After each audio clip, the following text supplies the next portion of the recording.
I've been caring for a colony of weaver ants for over the past 3 months, which I started from just a single pregnant queen ant.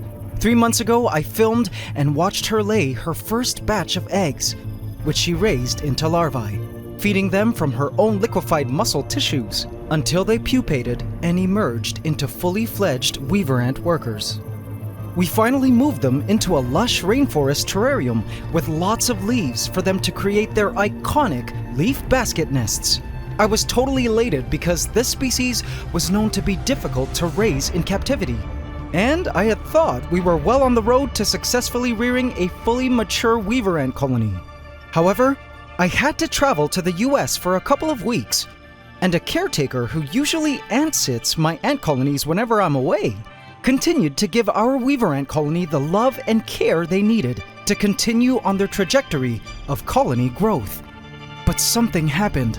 The day before flying home, I received a text from my caretaker saying the queen ant and colony had suddenly disappeared from the bottle they were nesting in.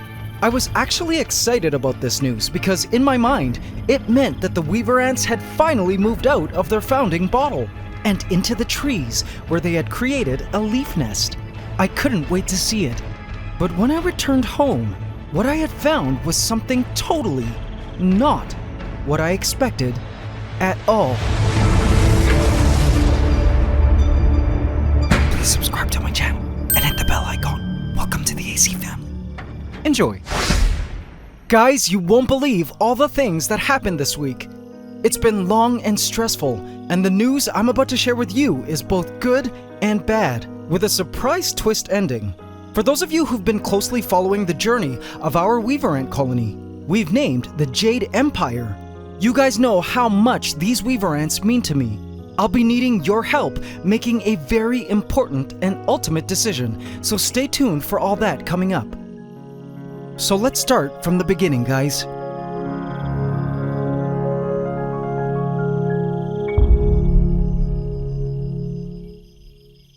As some of you may have heard from my live stream last week, where I gave you guys an updated tour of my new upgraded Ant Room 2.0 at the new ant house, which I've officially moved into. Go check that video out after watching this video. I just got back from the US, Orlando, Florida to be exact, for an event called AnimalCon USA, where I was lucky enough to meet a ton of you AC family in person. Some of you who even flew in from other states and countries to chat about ants. I loved seeing all the ant love and felt so much gratitude in my heart. I also met a lot of other very popular creators there. Shout out to Brian Barczyk for inviting me, and my friend Tarantula Cat for the recommendation. It was such good feelings all around, and I left totally inspired, eager to get back home to my ant colonies and other pets. So when I got that text from my ant caretaker that the queen weaver ant and workers had evacuated their birth bottle, I was already anticipating to share with you guys the great news of our Jade Empire's new leaf nest. What a milestone! I was eager to film the weaver ant workers carrying their larvae to glue the leaves together and just document their new life in the trees. But when I got home, this is what went down. I approached the terrarium. Indeed, the bottle was empty. The plants looked healthy and well established too. It was time to begin the search for their leaf nest. What I needed to find was a grouping of leaves folded in on themselves and sealed with white webbing. I checked the larger tree first. Nope, no leaf nests there. They must have nested in the second tree. I checked the second tree. This one had more foliage, so for sure they had to be here. But to my surprise, I couldn't find a leaf nest. No workers rushing out to defend against the disturbance of my hands. No sign of the Jade Empire. That's odd. I double-checked, triple-checked, and quadruple-checked. The Jade Empire was nowhere to be seen. My heart began to drop to my stomach. I checked the Syngonium ground plants for evidence of the Jade Empire. Again, nothing. Suddenly the thought of our Jade Empire gone made me feel ill. They couldn't possibly have dug into the soil. Weaver ants are arboreal and don't do that. After examining the terrarium for a while, there was only one other place the Jade Empire could have disappeared to. At the center of the terrarium was a large piece of driftwood, and there were many caverns, holes, and crannies that I feel the Jade Empire could have possibly disappeared into. Could they have possibly moved into there? I decided to leave out their sugar test tube and keep a lookout for foraging weaver ant workers over the next few days. I knew the Jade Empire had a big appetite, seeing as the colony was growing so quickly at the time I left, with about 18 worker ants and lots of brood. But each day, no matter how many times I looked in, I could see no workers in sight. The prospect that our Jade Empire was truly gone made me feel extremely sad. By day 5 and no workers in sight, I finally decided that the Jade Empire was probably truly gone.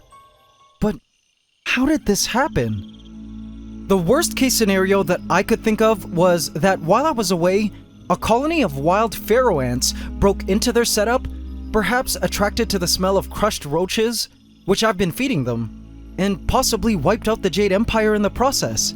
It doesn't take pharaoh ants very long to decimate a colony, especially a small one like the Jade Empire. Queen, workers, brood, and all. This could be why there wasn't any evidence of dead weaver ant remains anywhere.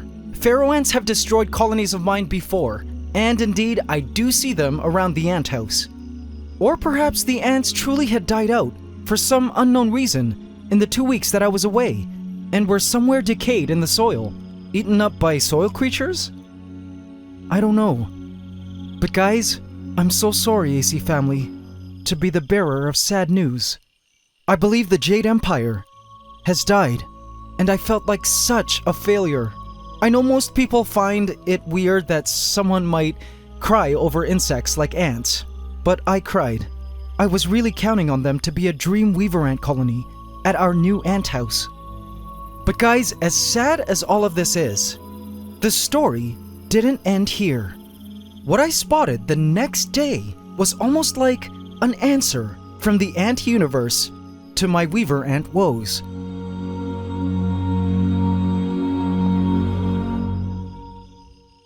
The week I returned from the US, I was scheduled to landscape my home aviary. It's a massive 3-story enclosure that I've been building over the past 4 years at the center of the ant house to house my flock of pet birds. By the way, I do have a new channel about this giant home aviary and the animals that will be residing within it, which you can find and subscribe to here. No videos yet, but I see it already has thousands of subscribers. Thank you. The first video will be uploading soon. But the plan was to decorate the aviary with tropical plants and trees. It was a bold and ambitious side project of mine, and was kind of like building a terrarium on a macro scale. One of the trees that was moved into the aviary on landscaping day was an African talisai tree. And AC family, you won't believe it, but in the branches, I was shocked to find, yup, you got it, weaver ant nests. I needed to cut these weaver ant nests out of the tree because they might harm my birds. I did so and placed them into this container. There were just so many ants. I for sure had also collected the queen because I had collected all the weaver ant nests in the tree. The universe had given us a relatively young weaver ant nest. Oh man! Now here's where I need your help, AC family. What should we do with this weaver ant colony? There were 2 options. 1, we could keep this colony, maybe move them into the terrarium. The only downside to this is, if the Jade Empire is indeed alive somewhere in the terrarium, the ants would surely go to war, and simply due to sheer numbers, this new weaver ant colony would win. Or 2, we should wait to see if the Jade Empire still shows up, and just release this weaver ant colony into a nearby tree to help the weaver ant population at the ant house property further flourish. Doing so would be great at supporting native ants in the area and weakening invasive ant populations like pharaoh ants. AC family, do let me know what you guys think we should do in the comments. I have some important decisions to make, and I probably need to make that decision ASAP. because this container is an unsuitable home for this weaver ant colony. Overall, this past week was quite a roller coaster ride of emotions for me. And it was sad that the Jade Empire, whom we cared for and loved, and watched grow from just a starting queen, might have died. I did for a moment feel like I had failed as an ant keeper.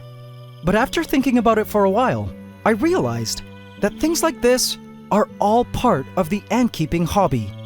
One of the biggest questions I got at AnimalCon from AC family members in attendance was why it seemed that a lot of test tube starting ant colonies were dying or didn't make it somewhere along the way.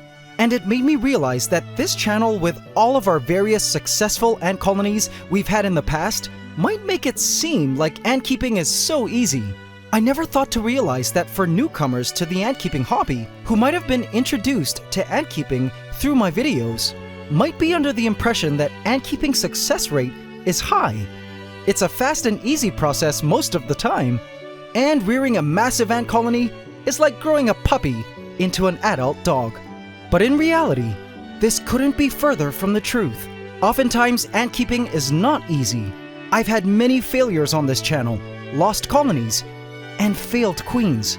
Fact is, many newly pregnant queen ants don't make it in the wild, let alone in captivity. Many of the more exotic or uncommon ant species, which may be awesome to look at, are also some of the most notoriously hard to keep in captivity for some reason, weaver ants included. And we ant keepers still don't have a solid understanding as to why. Perhaps the captive diets that we feed our ants aren't sufficient for some of the more specialized ant species. I notice weaver ants always nest in trees containing mealybugs. As you can see here, they drink the honeydew these mealybugs excrete. Maybe the honeydew contains some essential micronutrients that the weaver ants need that a sugar water test tube simply can't provide.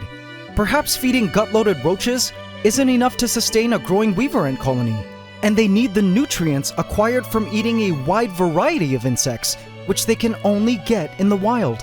Perhaps some species of ants are just not meant to be kept in captivity, simply because it's hard to truly duplicate what they get out in nature. But despite all this, in this hobby I find the key is to just keep trying. My colony of spiny ants, for instance, are the perfect example. I've been trying for years to get a spiny ant colony going, and after very many failed attempts, I finally succeeded with our colony we've named the Blades of Midas. Look at them now, guys. They've grown so big now and are just about ready for a larger terrarium. That will be exciting. They're doing so well, and had I given up on keeping spiny ants, I would have never gotten to this point where I can now enjoy my dream spiny ant colony. And so, I wanted to stress that this disappearance of the Jade Empire is a harsh but common reality in this hobby we call ant keeping. And a reminder that in keeping ants as pets, like keeping any kind of wildlife, sometimes you win and sometimes you lose. Regarding whatever course of action we decide on for this weaver ant colony, as usual, I'll try to do my very best. That's truly the most we can do as people, learning about the world around us. I was reminded today that failure is all part of the success process. Thank you for watching and supporting the ants. It's Ant Love forever.